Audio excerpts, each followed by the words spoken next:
Hello everyone. In this lesson we are going to learn prime numbers and prime factorization. Firstly, we shall revise what are factors. We have already learnt about factors in your previous lessons. This is a quick revision. Factors are the numbers you multiply together to get a product. For example, 24 has several factors, just like 1 multiplied by 24, 2 multiplied by 12, 3 multiplied by 8, 4 multiplied by 6. So the factors of 24 are 1, 2, 3, 4, 6, 8, 12 and 24 itself. Finding factors. Start with 1 times the number. हम किसी भी number की multiply 1 से start करते हैं और फिर हम 2, 3, 4 अदर नंबर्स ट्राई करते हैं और जब हमारे पास या तो डबल मिल जाता है या डिजिट्स रिपीट्स होना स्टार्ट हो जाते हैं then we end up because we have received the all number of factors.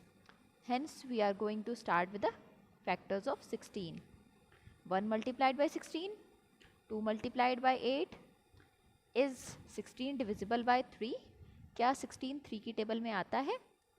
नहीं आता है क्योंकि 3 फैक्टर नहीं है 16 का, तो हम इसे क्रॉस आउट कर लेते हैं. 4 मल्टीप्लाइड बाय 4, अब ये हमारा रिपीट हो गया, मीन्स डबल हो रहे हैं. 4 की 4 से डबल्स हुए, वहीं पे हम एंड अप हो जाते हैं. तो हमारी 16 के फैक्टर्स क्या हुए? 1, 2, 4, 8 and 16. Now what are the factors of 18? 1 multiplied by 18, 2 multiplied by 9, 3 multiplied by 6. Now क्या 18 आपका 4 की टेबल में आता है? नहीं आता है, इसलिए 4 को हम क्रॉस आउट कर लेते हैं. क्या 5 की टेबल में 18 आता है? नहीं, तो हम 5 को भी क्रॉस आउट कर लेंगे. 6 की टेबल में आता है, बट ये सेम फैक्टर्स हमारे पास रिपीट हो चुके हैं, तो हमारे फैक्टर्स कंप्लीट हो चुके हैं. तो 18 के फैक्टर्स क्या हुए? 1, 2, 3, 6, 9 and 18. Now what are the factors of 7? 1 multiply by 7, क्या 2 की टेबल में 7 नहीं आता है, इसलिए हम इसे क्रॉस आउट करेंगे. 3 की टेबल में भी नहीं आता है, हम इसे भी क्रॉस आउट करेंगे. 4 की टेबल में भी नहीं आया. 5 की टेबल में आया? नहीं आया. 6 की टेबल में नहीं आया. अब हमारे पास जो नंबर आया वो 7 मल्टीप्लाइड बाय 1 और ये हमारे पास रिपीट हो चुका है, इसलिए हमारे फैक्टर्स क्या हुए? 1 और 7. अब देखेंगे हम प्राइम और कंपोजिट नंबर्स. प्राइम नंबर्स क्या हुए? ऐसे नंबर्स जिनके पास केवल 2 ही फैक्टर्स हैं, 1 और वो खुद.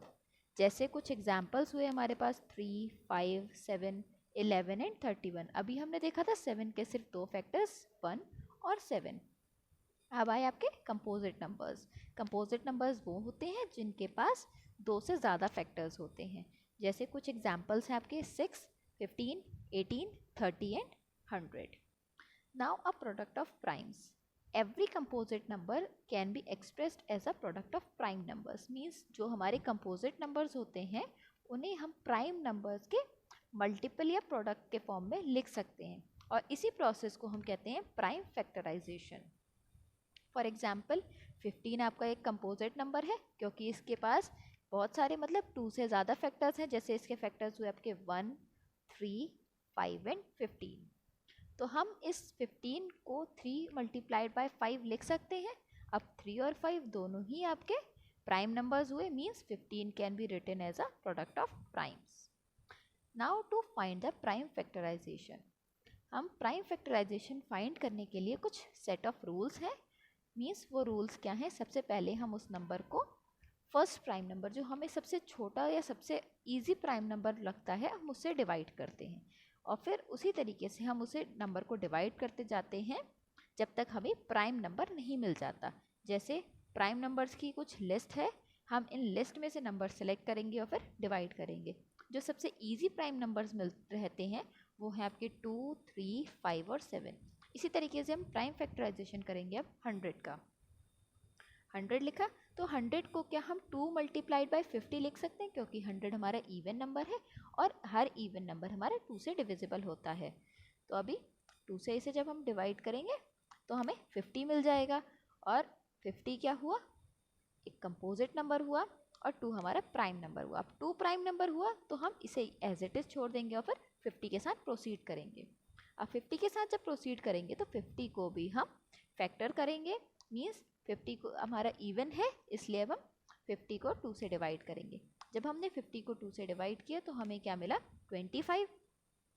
अब 2 हमारा फिर से एक प्राइम नंबर है तो हम इस ब्रांच को एज इट इज़ छोड़ देंगे, बट अब 25 हमारा 2 से डिविजिबल नहीं है क्योंकि 25 ऑड है। अब 25 हमारा नेक्स्ट प्राइम नंबर 3 से भी डिविजिबल नहीं है तो हम नेक्स्ट प्राइम नंबर 5 से चेक करेंगे।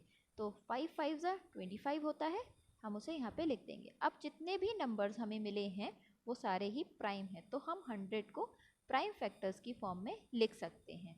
तो हमारे 100 के प्राइम नंबर्स क्या हुए 2 multiplied by 2 multiplied by 5 means 2 times 2 की मल्टीप्लाई मल्टीप्लाइड बाई 2 टाइम्स 5 की मल्टीप्लाई। ये हुए हमारे प्राइम फैक्टराइजेशन ऑफ 100। नाउ एक और एग्जाम्पल है हमारे पास 420 का। इसे हम 2 से डिवाइड करेंगे तो 210 मिलता है। 210 फिर से हमारा एक कंपोजिट नंबर है तो हम 210 के फैक्टर्स करेंगे मीन्स उसे हम लिख सकते हैं 2 मल्टीप्लाइड बाई 105। अब 105 हमारा एक कंपोजिट नंबर होगा इसलिए 105 के फैक्टर्स करेंगे। अब हमें जो प्राइम फैक्टर्स मिले वो 3 एंड 35 मिले। 3 प्राइम है 35 कंपोजिट है तो अब 35 के फैक्टर्स करेंगे तब तक जब तक हमें दोनों फैक्टर्स इसके प्राइम नहीं मिल जाते। तो हमें अब जो फैक्टर्स मिले हैं वो है 5 और 7 और दोनों ही हमारे प्राइम हैं मीन्स अब हमें जो फैक्टर्स मिले हैं वो फैक्टर्स कंप्लीट हो चुके हैं। तो अब हम 420 के फैक्टर्स लिखेंगे 2 मल्टीप्लाइड बाई 2 मल्टीप्लाइड बाई 3 5 और 7। हम हमारे पास 2 रिपीट हो रहा है 2 टाइम्स तो हम उसे 2 की पावर 2 में लिख सकते हैं मीन्स जितने टाइम रिपीट होता है वो उसकी पावर में चला जाता है। अब ये आपको खुद से ट्राई करना है, इसका आंसर आपको विजिबल हो रहा है, ये सब आप लोग अपनी नोटबुक्स में करेंगे। Thank you for watching, hope you all have understand the concept of prime factorization. Have a nice day and keep learning.